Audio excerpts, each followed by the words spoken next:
Welcome. I'm Claire Shaeffer. This abbreviated version of the fly front zipper is a quick review for my friends who already have their tools and supplies. If you have not seen the original fly front zipper, I encourage you to watch it first. I first saw the zipper application on these Yves Saint Laurent trousers. This is a variation of a basic couture technique. When worn, the fly placket looks like the zipper was stitched in the usual manner. Instead, the overlap and underlap are top stitched at the outset. Then the zipper is sewn into the open placket by hand. This is my finished sample.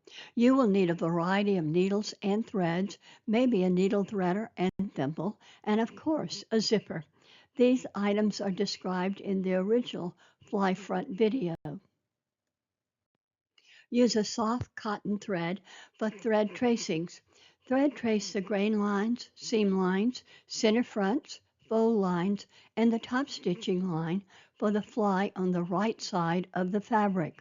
On most commercial patterns, the fold line on the underlap is 1/2 inch from center front.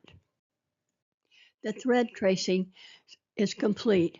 I do not use silk or glazed cotton threads when thread tracing. These threads are stronger than the machine stitching thread.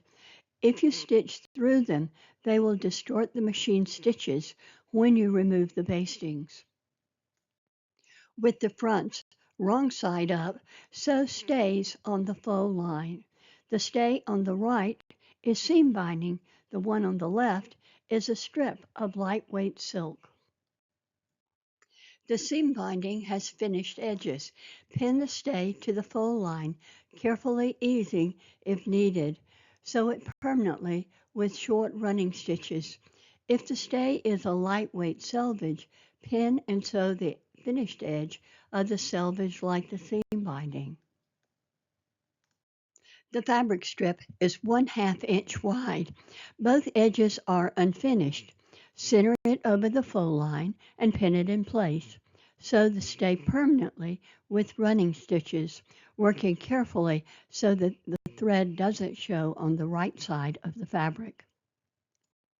With right sides together, stitch the crotch seam for about 2 inches with matching thread, beginning at the bottom of the zipper. At the beginning, use an easy threading needle to pull one thread to the other side. Then tie a knot. You don't need a knot at the end. When you stitch the crotch, overlap the stitching about 3/8 of an inch. Fold under the facings at the opening, baste, and press lightly. Use large diagonal stitches to baste over the top stitching line. Top stitch the fly. I use cotton thread in a size 50 and a microtex needle in a size 70-10 for most fabrics.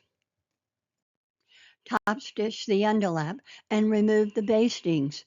Pull the needle thread to the wrong side and knot the threads. Press lightly. The placket opening is finished. Now it's time to buy a zipper, if you haven't already. I always buy the longest zippers. Measure the placket length and cut off the desired amount. A reminder, the couture way is to cut the zippers off the bottom. You can finish the cut edge with overcast stitches or a binding. Baste the zipper to the underlap and sew it permanently with short running stitches. In couture, zippers are rarely sewn with prick stitches or tiny back stitches. Baste or pin the placket closed. Insert a cardboard separator into the overlap between the front and front facing. Pin the zipper to the facing. With the separator in place, baste the zipper to the facing, using short running stitches to sew the zipper permanently.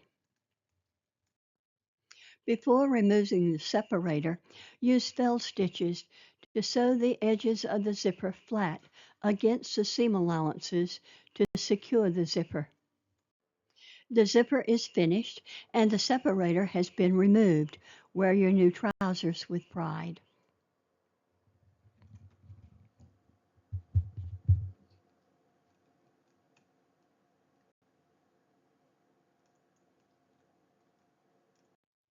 This video was abridged significantly.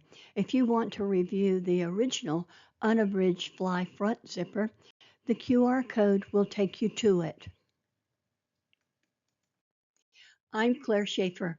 Thank you for joining me today.